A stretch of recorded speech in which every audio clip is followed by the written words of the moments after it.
Hi, I'm Lorraine Dallmeier, and I'm the CEO of Formula Botanica, the online award-winning organic cosmetic formulation school. And I have an amazing exclusive video interview for you today.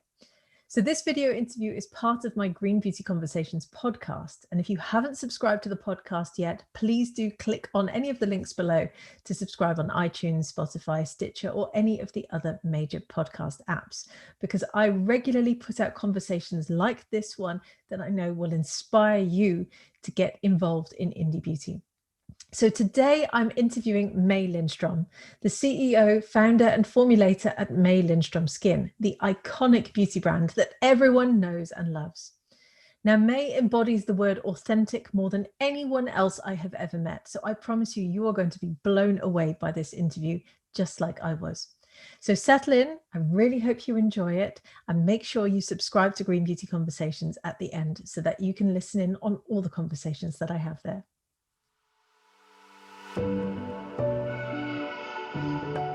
It is so amazing to have you on the podcast with me, May. Thank you so much for joining me. How are you doing today? Oh, I'm doing so good, Lorraine. It's wonderful to start my morning with you.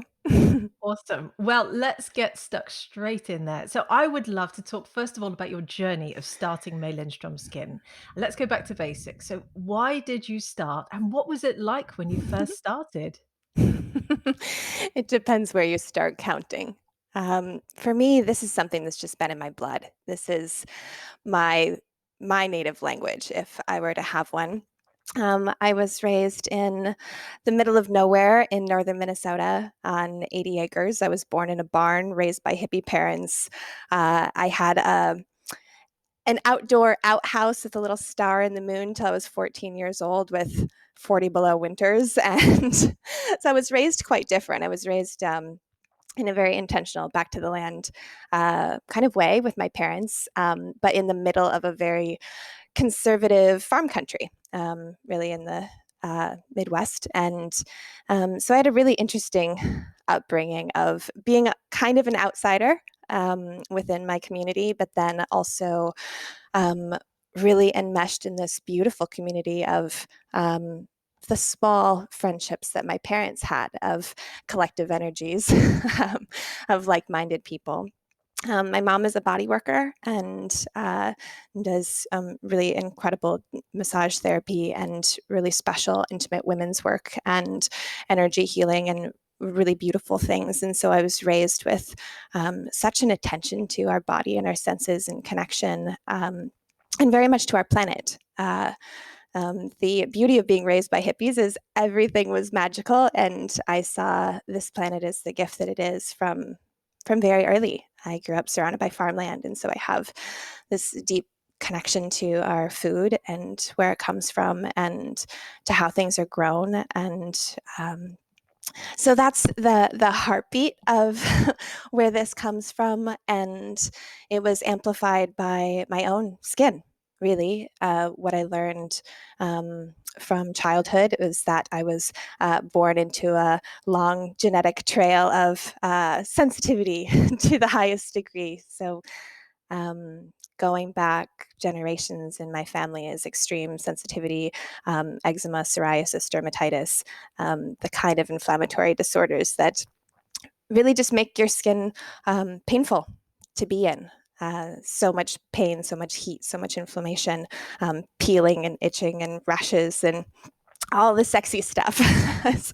So I didn't struggle very much with acne until later in my 20s, but my childhood was full of fear in my own body. Something as simple as washing my hands at the sink with conventional detergent at an elementary school would create blisters. I'd go school shopping for clothing, and touching the formaldehyde in the clothing would make me break out in rashes. So, Oh my goodness. strong personal history tied into the work that I do now.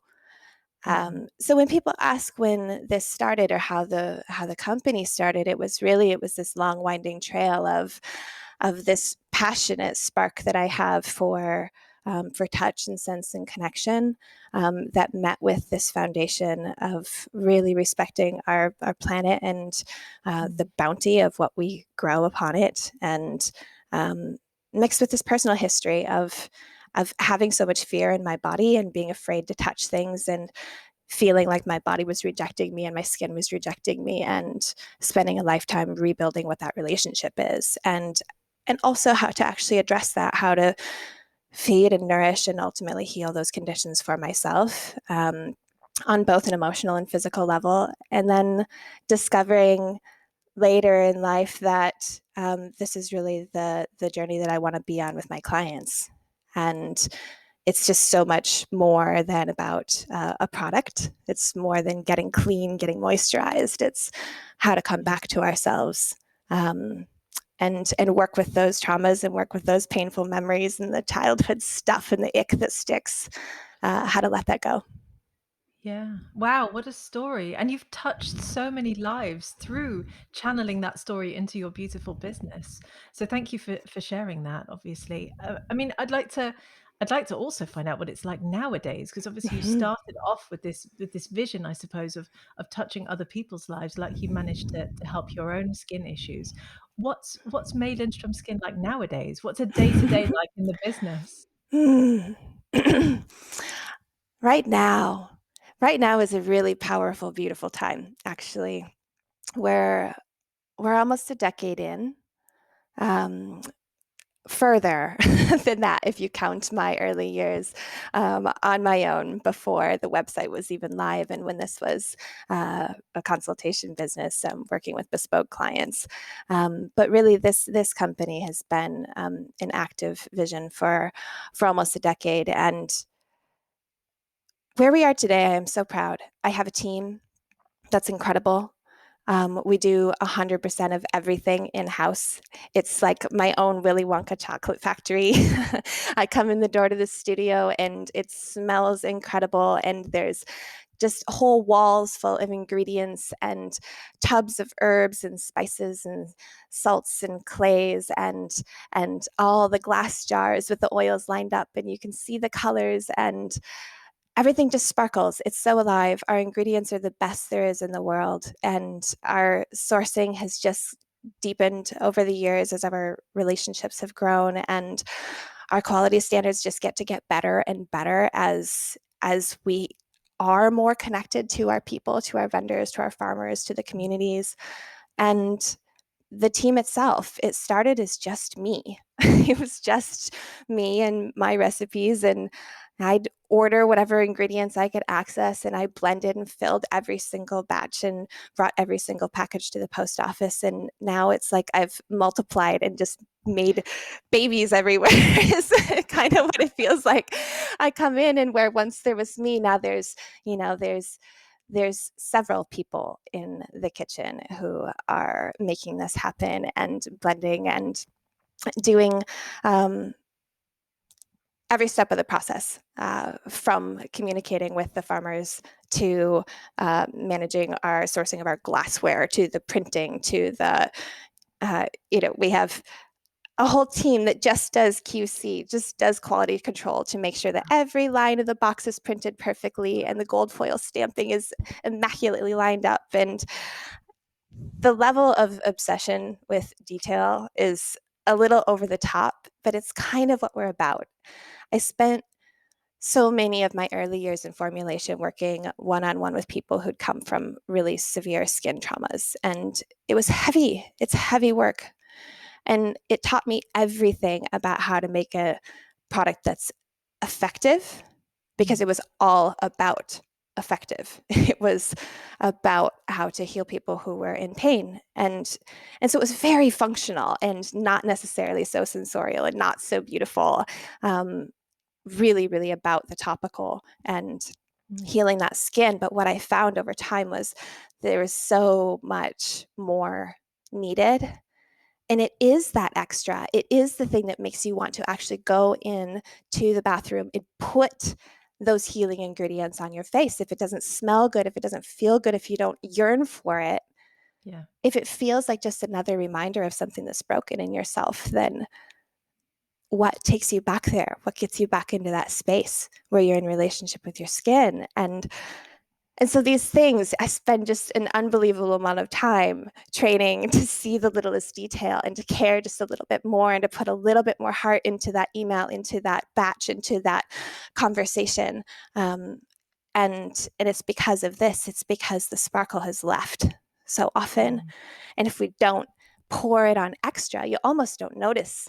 There's just so much distraction and noise. And if we can't come back to something so tangibly beautiful, we don't. Wow. That's just absolutely amazing. I absolutely love it. I wish I could come and first of all come and see, your lab with all these amazing ingredients, because there is nothing more exciting. But also the attention to detail. I mean, that just spoke to the heart. I love that. So I suppose my next question really ties in with that, because I've heard you say that you started formulating when you were a child, and Mhm. and obviously that you formulate for results. And it really sounds to me like you were born to be a formulator. That's how you come across as well and how you speak. So what advice would you give to new formulators who look up to you? Mm. Because there are so many people who look up to you and who want to create formulations that really work. What advice would you give them? Mm. I feel like we know when we're a child who we are. And adulting is just about coming back to remember. And I had many different career paths. I went a zillion different directions before I circled back here.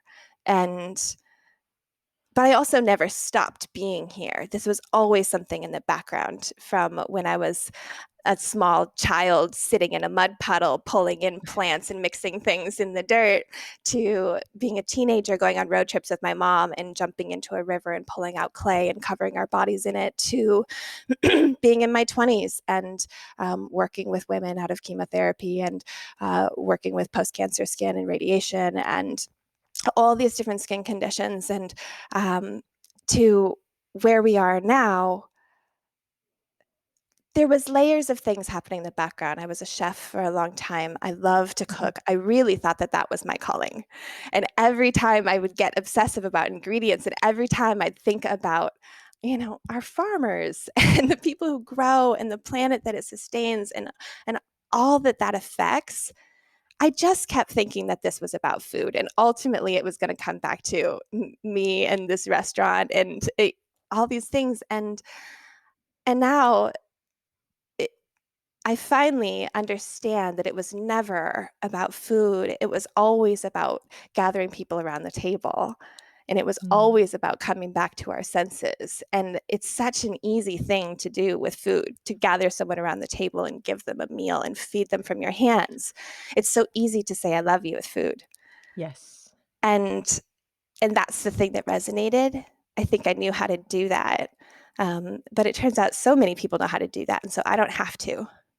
But what I found was when I'd wash my face in the company of girlfriends, they would watch how I touched my skin. And when I talked about what it meant to come back to these senses and to feel the temperature of your skin, to feel the texture of your fingertips, to be in that process of cleansing and anointing, people weren't talking about that. Nobody Mm. was lighting up about that. And I didn't know anyone who wanted to gather around a table to do that. But man, I do. I do. I think that when we start gathering around tables, whether that's a metaphor or something literal, I think when we come together and we share these parts of ourselves, these intimate pieces, I think we are going to be on such a deeper level of connection. It's just blowing the kitchen table right up into something even more special. Wow, that's beautiful. So effectively, you're saying I love you through your formulations in a way, is what you're saying. It's the whole point. I really, Mm. at this point, I think I could put almost anything in those bottles because it's just about the ingredients. Mm. And beyond the ingredients, it's really about the delivery. And the delivery is not from me, it's from you. And so, a formulation, when you're working with really, really good ingredients, which I do, is about getting out of the way. It's like what you trust a great chef to do when you go to the best restaurants in the world. You can put in front of 10 different chefs a raw whole chicken, a handful of carrots, some celery, some garlic, a couple of spices, and some salt and some olive oil. And you're going to get 10 entirely different meals from 10 different chefs. And Yeah. so the question isn't, whether those are ingredients that are good for your body. Perhaps they are, perhaps they aren't. Perhaps you're a vegetarian and you're leaning towards something different. Perhaps you really just want to eat ice cream. I don't really care. Whatever it is you're going for, go for that. But I think that what happens after that, whether you're choosing the ice cream or the giant bowl of steamed broccoli or that beautiful roast chicken dinner prepared 10 ways by 10 different chefs, when you bring it home and you come into your own space, that's really where the magic happens. Oh, So chills. I all love I it. want is to be a catalyst to bring you back to that space. And I know that you won't show up there if it doesn't feel good. So Yeah. right now, my motive is to bring you pleasure in that bottle. Wow. Absolutely beautiful. Well, let's talk about those bottles then. So you have 7, is it 7 very successful products at the moment? Am 7 I at the correct? moment. So and I try to people keep it love them. small. Yeah. So if one Well, comes in, maybe one goes out, maybe a couple of new ones come, and then I think that choice is beautiful and choice is also paralyzing. And so I think it's really wonderful to have just a handful of things that work really well that you can mix and match and adapt together and learn to play with, like the yeah. spices in your cupboard. Well, that was exactly what I was gonna ask you actually, because of course those 7 products that you've made, people love them and they recognize them around the world. Mhm. You've made some really iconic products there. And if I go into, I know, our classroom and I say the honey mud, everyone's like, "Yeah, yeah, May Lindstrom, we know." They are icons. But I've heard you say in interviews before that you only need a few products on your skin and Yeah. that, rather than buying dozens, which I think is a phenomenal message to put out there because I think there's far too much pressure to buy too many products. But most beauty brands are under constant pressure to add new products to their range, and you seem to have resisted that pressure, which I find fascinating. So how do you resist that pressure?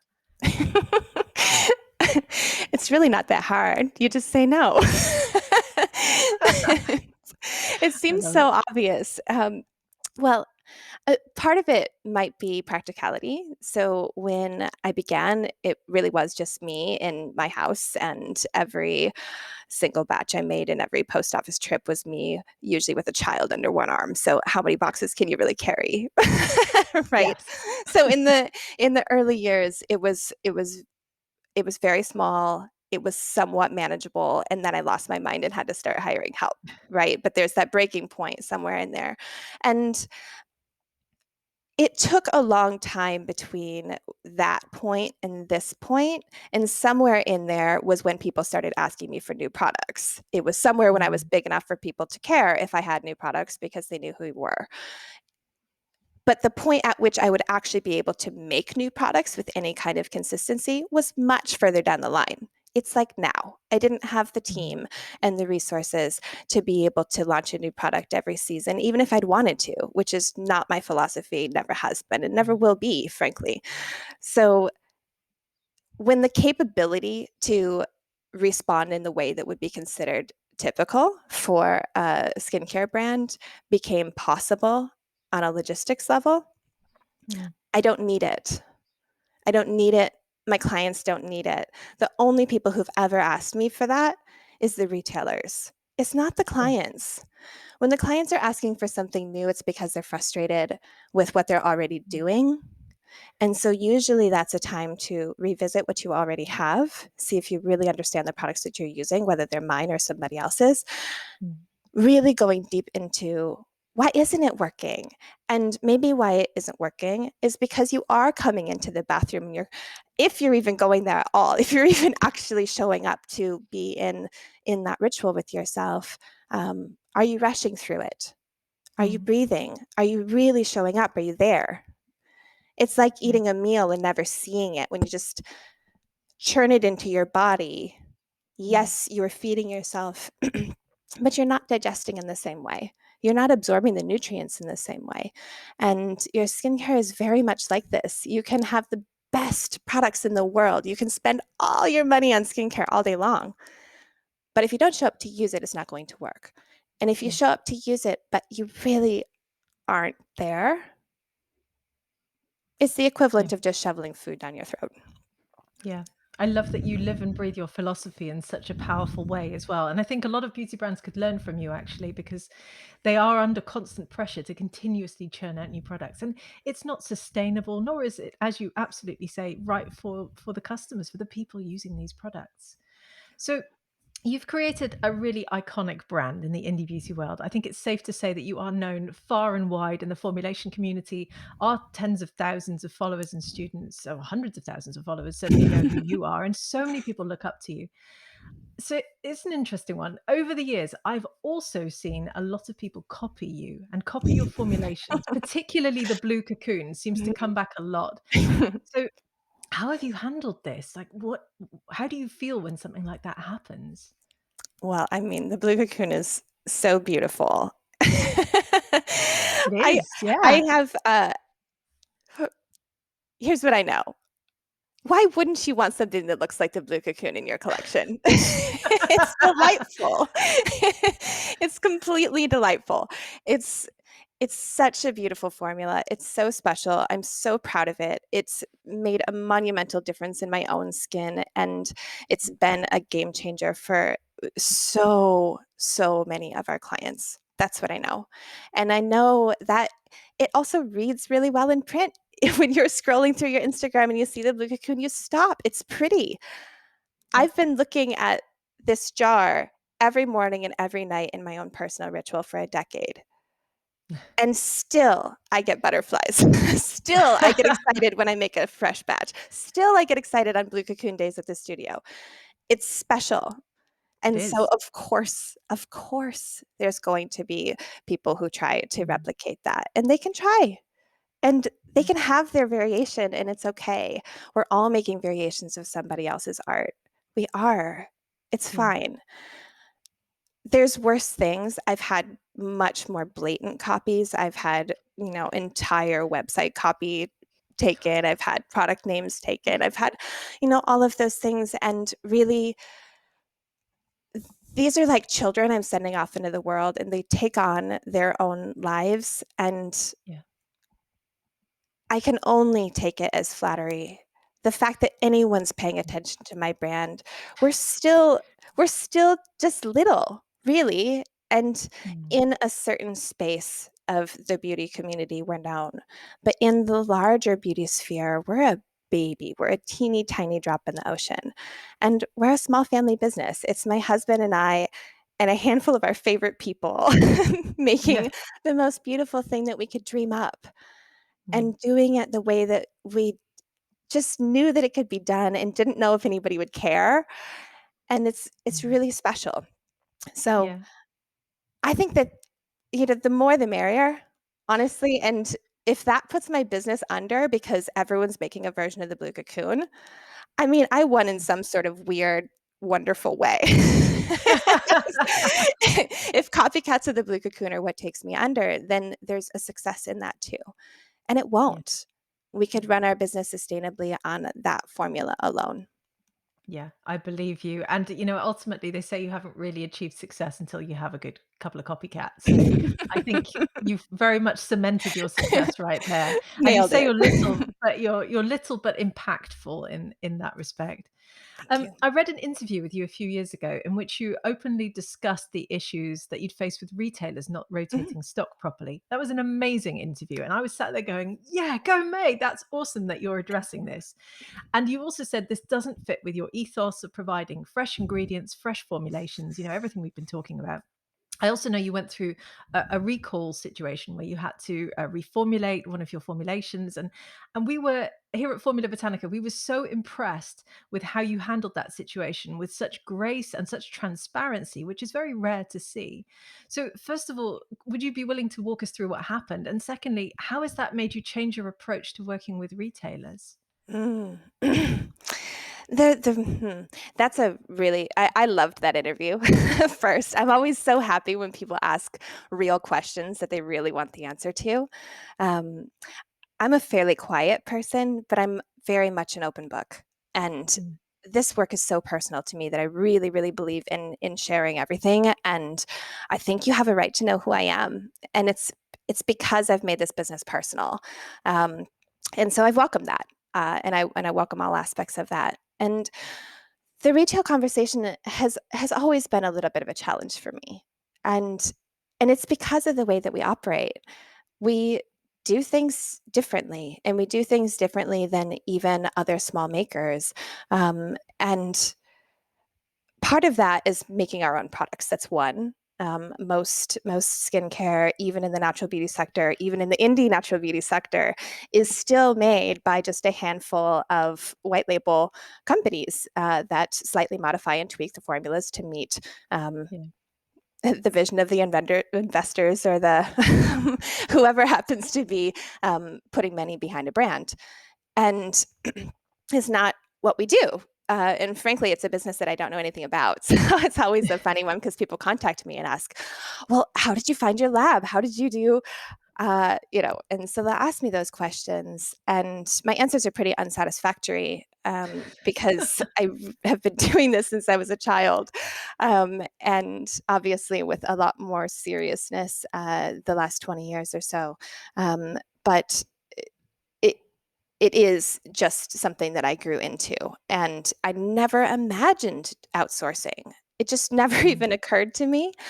And when I think about it now, it's at these growth point breaks where I get to make decisions. And Yeah. those decisions come in many ways. They can be in the form of, well, can we do a promotion? Do we have enough team? Do we have enough capacity? Do we have enough ingredients? Do we have enough everything to be able to support a promotion? Maybe. But if I'm also supporting one for a retailer who wants to do a GWP, which is a constant demand from partners across the board. So let's say I have 50 retail partners. It wouldn't be outlandish for once a year, each of them to ask me to do some kind of promotion with them. That's a totally Wow. normal expectation for a retail Yeah. partner once a year to offer some kind of promotion. But if I have 50 of them, that's 50 promotions a year of May Lindstrom skin something or other. And then Mm. what if we want to do something on maylindstrom.com? Which of course we do, because that's where our magic is. That's where we Yeah. get to service you directly and care for you directly. And so if I want to add a couple more there, now I'm looking at 52, 53. How many promotions do I have to prepare for in that year? Yeah. And that can be a wonderful thing if that was my business model and what I really wanted to Mm. do was just be everywhere and blow up. And how many people can I bring into my pool and how fast can we grow? Um, I am not interested in that at all. I have zero interest in walking into a giant manufacturing facility, even if it's my own. I Mm. don't want to have a giant manufacturing facility. I love the way that we work. We have access to such special farmers because we're small. We had to reach a point where we were big enough to get access to the ones that wouldn't talk to us when we were too small. But now we're Yeah. at a point where we have the best of the best in the world. It's a special spot. We're big enough to have access, and we're small enough that they can still provide for us what isn't available on a large scale to anyone else. And so it's really special. And it just happens to align with I know every person on my team. I know Yes. them. I know who they are. I talk to them. I know their families. I care about them. I can take extraordinary care of them. They're paid very well. Everyone has great benefits. There's career Mm. growth. Everyone's fulfilled. And I can't do that for 1,000 people. No. I could maybe do that for 100 people, and we're not even halfway there. So we have a lot of growth ahead of us, but it's a very particular kind of growth, and it's not one that's going to be determined by somebody else's schedule or what they need from me. It's going to be what our clients need from me and what I can genuinely put my heart behind creating. Yeah. You have such a strong philosophy in your brand, and I think this is part of the reason why you've been so successful. It shines through in the way you speak, the formulations you make, the way you position your brand in the market. Everything is just totally you and what you stand for. And I think that's really commendable. And I think a lot of indie brands should be watching and listening to this and thinking, how can I do exactly the same? So you've been such a pioneer in the industry, and I'm sure you've seen massive change in indie and natural beauty and how they are perceived since you started your business. Because you said it's almost a decade now. So we know that the next big change to come to the sector is going to be all about brands embracing sustainability. So how are you bringing sustainability in the business, or how have you already? Hmm. The way that we always have. Really, that was a standard from day one. Mm, Has really been about ingredient integrity as step one, and I think it does have to start there. yeah. I had somebody reach out on Instagram a couple weeks ago, where they had forwarded me this article. It was a terribly written article. And they were just asking, "What was your opinion on this?" And it was about how essential oils are destroying the world because of I mean, in summary, it was about how terrible essential oils are for the environment and why synthetic is better. And it was just the most absurd argument I've ever heard. Because if you think of the parallel with Mm, food, it's really is absurd. Don't plant that garden. It will take up too much space and grow too many plants that will feed too much oxygen into the air, too many nutrients into the soil, too mm. many nutrients into our bodies. Yes, definitely, you should go synthetic instead. So I was doing my best. Uh, I have a reputation for being kind, and that's one that I value a lot because I think that kindness is underrated. And so when I get something like that, I also have to bring my humor with the kindness because she she was really concerned, and Yeah. whoever wrote and distributed that article was also really concerned. But we lose track of the big picture Mm, when we try and just villainize a particular ingredient or a particular sector of something. It's like the debate right now about, clean beauty versus green beauty versus natural versus organic versus eco versus, I mean, just whatever. It just, none of it matters. It doesn't matter at all. And mm, and I say that as someone who makes formulas that fall within all of those titles, none of which I claim, yeah. none of which I use, because I think it's all nonsense. How Yeah. I feel about how to care for my personal own skin has been the same for roughly 4 decades. This is just how I care for myself. It's what I know how to do. I don't have a name for it. And when Mm, I came into formulation and started refining these particular recipes to meet these particular needs, I wasn't trying to make a green beauty product or a natural beauty product. I was trying to make a product that would hurt these people that would help these people who were yeah. hurting. I really just wanted to be able to help. And it was that simple. It wasn't even a career path. It was the thing that I did because I knew how to do it. And it turned into its own thing. And so it's never been my direction. And I think we spend a lot of time in these arguments about terminology when we could take it back to connection and, frankly, bring your Cetaphil. I don't care. What I care about is this part where we're kind to ourselves and we come back and we connect to ourselves. And if all you have access to is Cetaphil, or if all you have access to is water and olive oil, Mm, if all you have access to is your Chanel, if all you have access to is your May Lindstrom skin, I don't care. mm. What you have access to most is you. Yeah. Why are we fighting about the other stuff? We are all doing our best. And if we are all in this space and if it really is about self care, then I have nothing to say about any of the other formulas or any of the other philosophies on beauty, because the most beautiful Yeah. thing is not in those bottles. Yeah. That's beautiful words and very true. I mean, there is a lot of argument and debate constantly going on, and it isn't necessary really, because I think as long as we're all in it for the right reasons and we're all heading in the correct direction, then we can all come together. But you're right, it is very interesting how these labels seem to get people so fired up. Mhm. So sustainability, to bring it Mm, back, the things that are core, it is how it's grown. It is thinking about it through the whole path, from what's happening with the soil. Where is that soil? Where is it being grown? What communities is it feeding? How are they being cared for? Sustainability on the human level, sustainability on the planet level. All of that starts with the ingredients. But then there's also what happens when those ingredients come through our door. It's how we treat our own people. Are they paid well? Are they able to live in the place where we are? We manufacture here in Los Angeles. A living wage looks very different than it does if we were to manufacture in China, or even if we were to manufacture in, say, where I'm from, Minnesota. We could do business a completely different way if I lived somewhere where the living wage didn't need to be so high as Los Angeles. But we've instituted something at our company that we've decided is our own living wage policy, and we base our base pay has to meet Los Angeles living wage standards. So that no matter where you are, our bottom is sustainable. And whether you're shipping our packages or you're blending our formulas or you're answering a customer service email for us, you have access to healthcare and the home that's safe to live in, and food and the schools you want to send your children to, and all the things that I want for my family.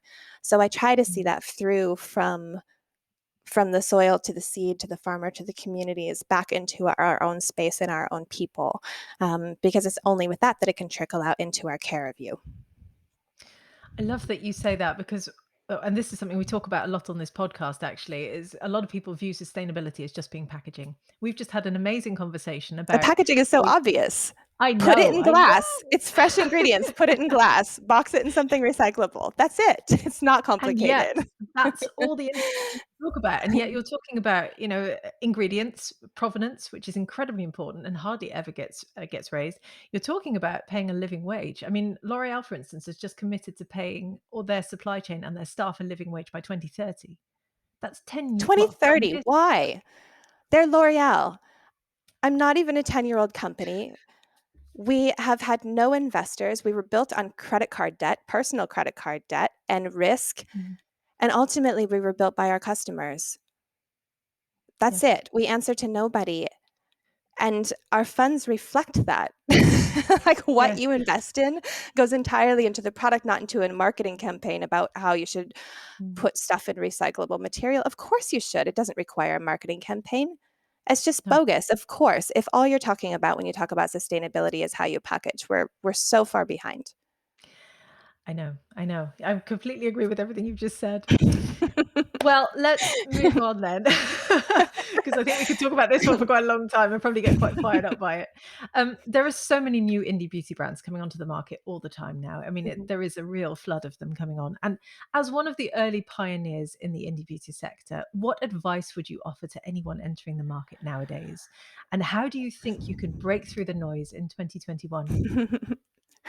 Oh man, first, I'm going to be your biggest cheerleader. I really think that the more of us, the merrier. I know I said that earlier, and I feel like it warrants repeating because I get asked this a lot because I have been in this space for a long time, and because there have been so many brands that have come up in similar footsteps, right? Similar shades. We Yeah. talked about that. And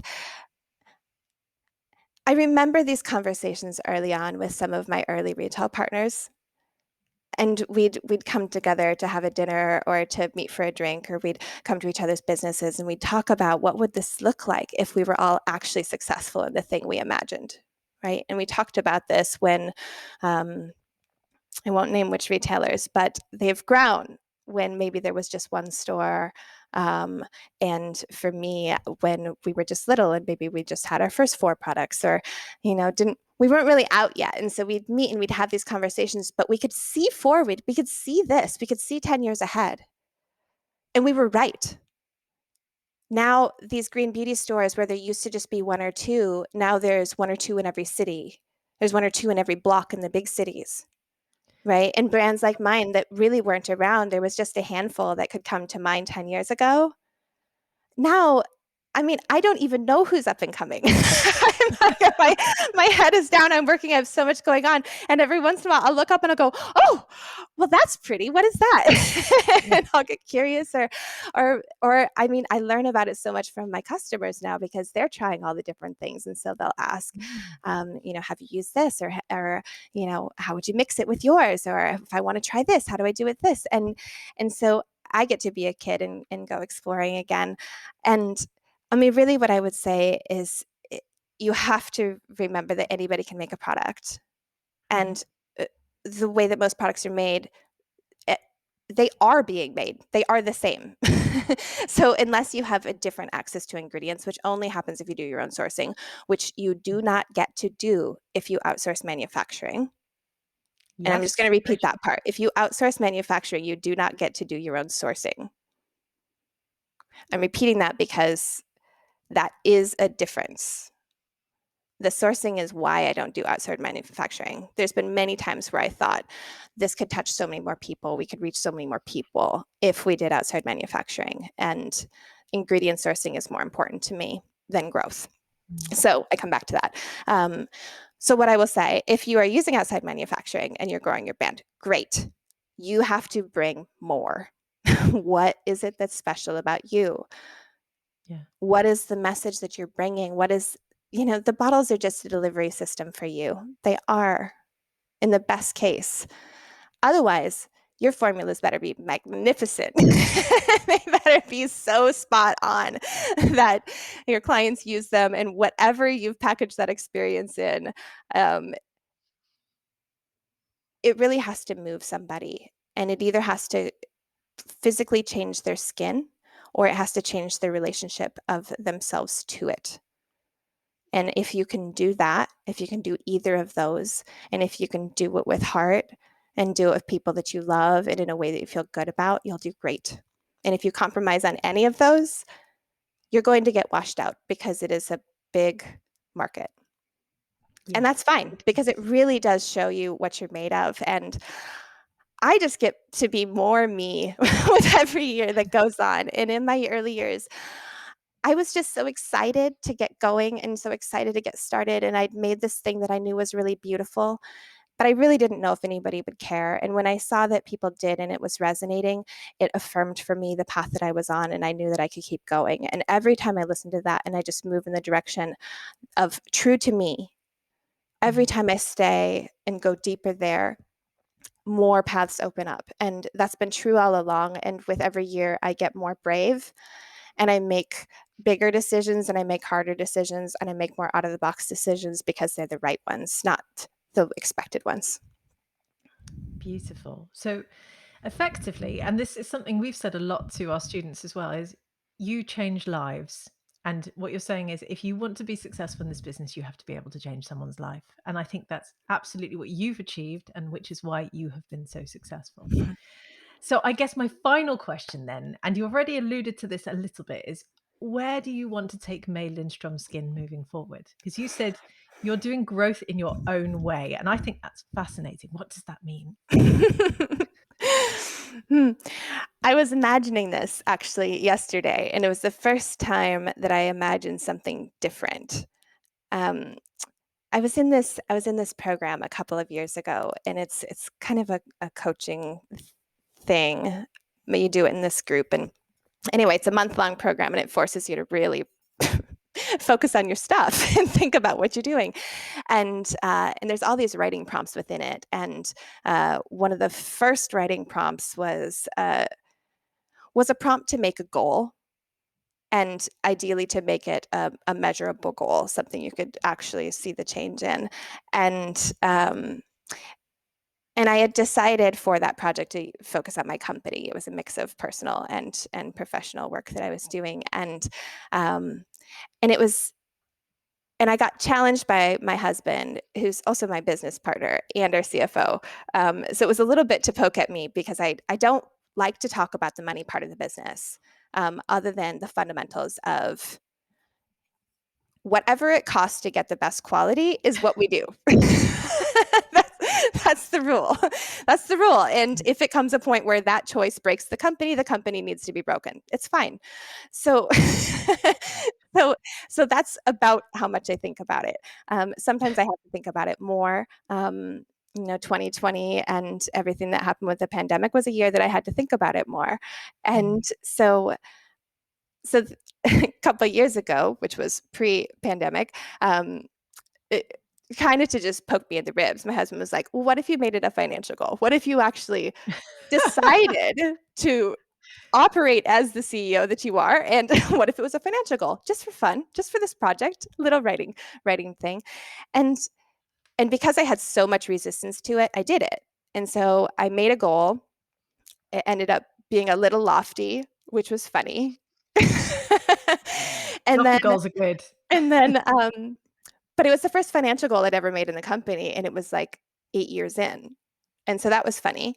And then 9 projects later, you revisited your first project and you said, what if you took the core of that first goal and made it fantastical, was my interpretation of it. What if you took the goal that seemed a little uncomfortable, that seemed a little scary, or maybe a little bit out of character, and you made it this incredibly playful, wide open thing? What if it was fun? What if it was easy? What if this was just incredibly spectacular? What would you imagine? And so I took the vision that I described to you, Lorraine, of walking into my studio and seeing the lineup of all the oils and the salts and the clays and the spices and all the smells and the sounds of people working in the machines and the bottle fillers and I mean, there's so much energy and aliveness in that sound and the smell of that environment. And as an assignment, I blew it up and described it times 100. What would that look like if that wall of ingredients was more spectacular? And that doesn't necessarily mean larger, but did I source it from somewhere else? Did it come in a different format? Is it packaged differently? Is it actually the physical space that's rearranged differently to showcase that? Is there something different there? And when I look at, right now, there's 6 women in our lab blending and filling these bottles. What would it look like if there was 16 or 60? Wow. And maybe I don't want 60, right? Because maybe I don't want that big, but just for fun, just to play, what would 60 look like? What would they be doing? And so when I forced myself to imagine 60, even though I said I didn't want 60, I just pictured something else. I got to picture whole groups of people, and I got to picture these incredible formulas being made that maybe weren't even my formulas. And it was the first time ever that I had even imagined that somebody else might formulate for our company. There might be somebody else who has something really incredible to bring, and a whole team could work on it. And I could come in and just be excited and be the cheerleader and poke my little fingers in there and maybe make it a little bit better, right?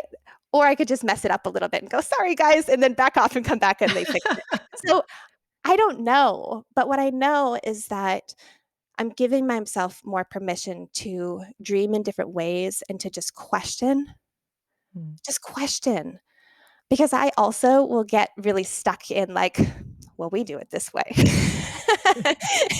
and we do it the best way. And it's like, well, maybe when you started that 5 years ago or 10 years ago or a year ago when you thought you were doing it the best way, but we always have to revisit our best way. So my goals for growth are the same as they've ever been. We just show up every day and we try to do better than the day before. And that just gets applied, cut and paste across every part of our company, from the sourcing to our customer care to making an extraordinarily beautiful experience on maylindstrom.com. It's how can I make it more special is the question every day. I love it. I need you in my planning days. Fantastic. You can just replay this little part. Like, how can I channel May Lindstrom in all of our plans? Yeah, just That was gather your beautiful. team and say, how can you make it more special? Yes. That's it. Just Beautiful. ask Thank on you. repeat. Thank you very much for sharing that. That was incredible.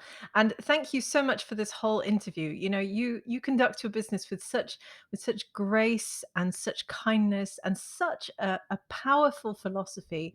It has been a real treat to find out more about you and about how you run your brand. So thank you so much for joining me today on this podcast, May. Thank you, Lorraine. It was really special to be here. So I really hope that you enjoyed this video interview with May Lindstrom. This amazing exclusive was brought to you by Green Beauty Conversations, which is the Formula Botanica podcast. So please do click on any of the links below and go and subscribe so you never miss another episode. And I also want to encourage you that if you'd like to become a formulator, you come and sign up for the free course that we're always running on our website. So again, find the link below this video and you will be able to also become a formulator and maybe start your own iconic indie beauty brand one day. So my name's Lorraine Dallmeier. I really hope you enjoyed this interview. Make sure you subscribe to our YouTube channel and I'll be seeing you again soon for the next episode.